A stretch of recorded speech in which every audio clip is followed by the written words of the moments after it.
আসসালামু আলাইকুম। ফাজারে সাদাকাত হইতে পড়া হইতেছে।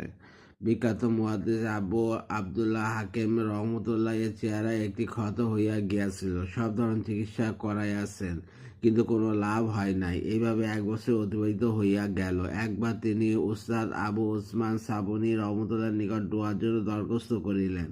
জুম্মার দিন ছিল। তিনি দীর্ঘ সময় পর্যন্ত দোয়া করিলেন। উপস্থিত সকলে আমিন বলিল।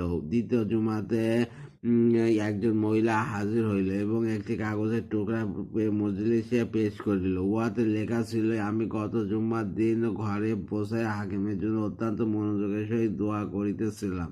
স্বপ্নে হুজুর সাল্লাল্লাহু আলাইহি সাল্লামের জিয়ারত হইল। হুজুর সাল্লাল্লাহু আলাইহি সাল্লাম ইরশাদ করিলেন, হাকিমকে বলিয়া দাও সে যেন মুসলমানের জন্য পানির সুব্যবস্থা করিয়া দেয়।